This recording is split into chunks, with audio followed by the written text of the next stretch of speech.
Hi everyone, this is Lindsay O'Donnell Welch with Threatpost, and I'm here at RSA conference in San Francisco, joined by Steve Ragan with Akamai. Steve, thanks so much for joining us. Hello, thanks for having me. How's your conference going so far? So far, it's going good. Had a lot of productive meetings this week. It's been a very long week, and it's only Wednesday, so. Right, yeah. Feel you there. So, so I wanted to talk a little bit about Akamai recently published a research paper last Wednesday, I believe it was. Last Wednesday. And it was discussing some really interesting takeaways about the state of internet security and how that impacts financial services. And there were some really good points in the research about kind of DDoS attacks and how that impacts financial services, as well as credential stuffing and APIs.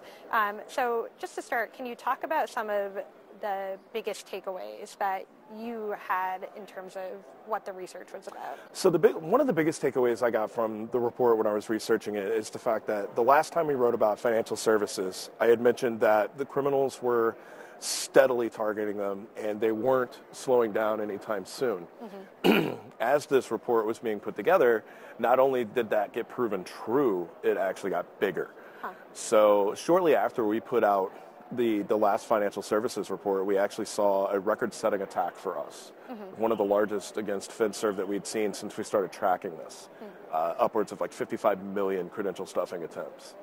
And then as we started sorting and shifting through the data, we noticed that, like you had mentioned, DDoS, when it comes to unique DDoS targets, 40% of those were in the financial services sector, which is significant.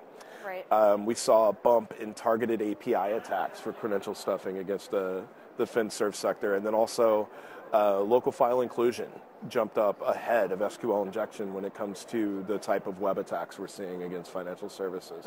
So there are a couple of things that stood out in this report, but the big key takeaway is that criminals are still actively engaged in targeting financial services. Right, and I want to kind of delve into those separate types of attacks and attack vectors in a second, but maybe we should take a step back and look at financial services as a whole and kind of what the main security issues are with the industry. Can you kind of give like an outline of financial services and where they are and how aware the industry is at this point about these attacks? So it's really interesting. Financial services is usually the industry that's always at the top of their game when it comes to security, which forces the criminals to get creative in their attacks. They have to be hyper-focused. Right. So part of this report, we talk about API attacks, and the reason why criminals are using targeted methods against APIs is because the traditional throw it and hope it sticks against financial services just isn't cutting it anymore. They have to be more creative.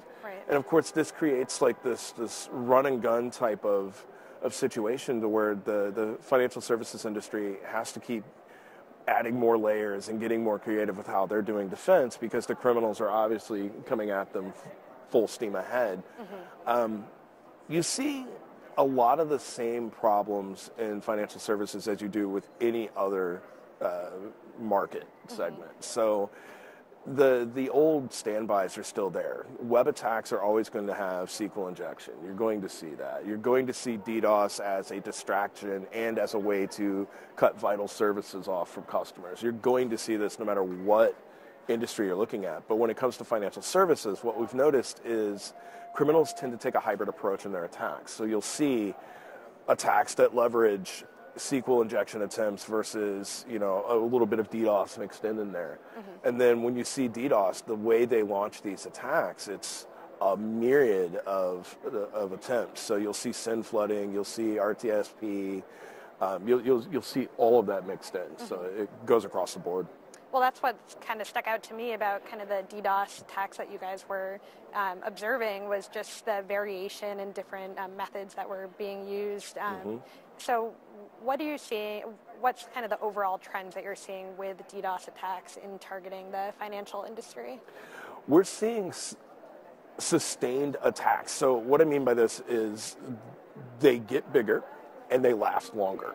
So we're seeing, FinServ companies, and I say FinServ, but I mean financial services. Right. I get that jargon stuck in my head. It doesn't go anywhere. But we're seeing these attacks stay longer, and they keep variations going. So they don't stick to just one type of DDoS attack anymore. They're layering them throughout, and they just keep going until eventually they just fall off. We've noticed that if you look in the report, we look at the peaks of traffic, and sometimes when we see these record setting, and I say record setting meaning just like it stands out in the report, but when you see these attacks, it's FinServ that's getting hit. It's getting hit the hardest in some cases.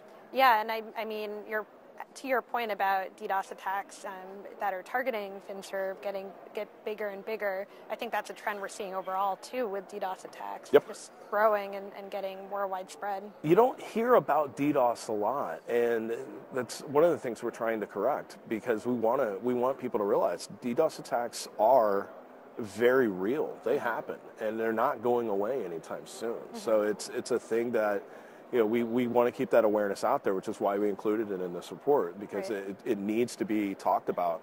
Because a lot of times you'll see DDoS used as a precursor or a backer to other types of attacks. So, you know, trying to focus on just one vector or one aspect of your attack surface does you no good.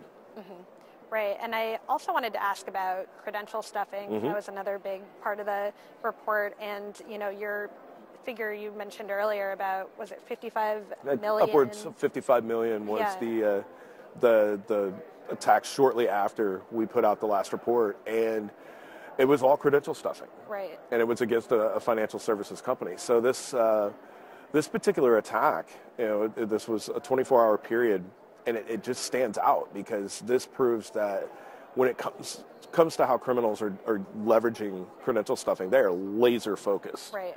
And so they really, really, really want to get as much as they can out of these combination lists that they're using, because they only have a short shelf life. Right. So they hit as much as they can for as long as they can, and then they swap out the lists and keep going. And we've seen that a lot over the last couple of years, to where these lists, they use them everywhere. Yeah, I mean, well, when you look at also kind of the financial services industry, I think that you had mentioned that they're still using usernames and passwords, and I think that there needs to be a rethink of authentication. And I agree. I really like that, you know, the financial services industry is getting more and more in tune with multi-factor authentication, and they're not just relying on usernames and passwords anymore. You know, they're adding more to it, which is good for the public. It's good for them. I mean, it works all around. But unfortunately, not everybody does that, and that's why you see credential stuffing taking off, because the criminals know that in some cases all they need is a username and password. Right. And so they go from there. It's not just financial services where we're seeing this. We're seeing this in other sectors as well. Travel and hospitality, it's a thing we're looking at. That's interesting. Gaming is another industry that's seeing a lot of credential abuse. So it's moving around. Yeah, that seems like a big problem just across the industry as a whole. But when you look ahead to 2020, between, you know, all the different types of threats that you were seeing in your report, do you think one is going to kind of stand out, whether it's kind of APIs being targeted or other? We're going to see more targeted APIs. You're going to see that go up, I think, and I think we're also going to see more focus on credential stuffing as the year goes on. I think credential abuse is, because of its point-and-click nature and its low barrier of entry for criminals, everybody's jumping on it. Right now, when I do my research to look at what groups are doing and how they're doing it, credential stuffing is the top that they're going for, because there are automated tools that literally, you load up your list, you point it at a domain, you go. And it's very noisy. So these types of attacks stand out on a network, which is why we're able to track them like we do. But unfortunately, they're effective, which is why you see them so much. Right, unfortunately. Yes, unfortunately, they are effective. Yeah. I also wanted to ask, before we wrap up, when you are looking at the financial services industry, what advice would you have in terms of best steps for protection or mitigation against these types of attacks? So the biggest complaint I see criminals talk about is multi-factor authentication. So not only enabling that, but enforcing it would be one of the things I would encourage financial services, or any industry really, Start using multi-factor authentication, enforce it. Don't make it to where, it's there if you want to use it. Teach your user base how to use this. Teach them why it's important. Right. So education and more options, I think, would be a good run-of-the-mill. When it comes to API attacks, I would suggest keeping an eye on threading and keeping an eye on rate limiting. Don't let somebody make 500,000 attempts against your API, track that stuff. Yeah. And unfortunately, visibility in the API space is not as large as it is in some of the other attack surfaces that companies experience. So that needs to be, you need more visibility. Well, good things to think about when we're moving forward. So, Steve, thank you so much for coming and speaking with us, and have a great rest of your show. Thanks.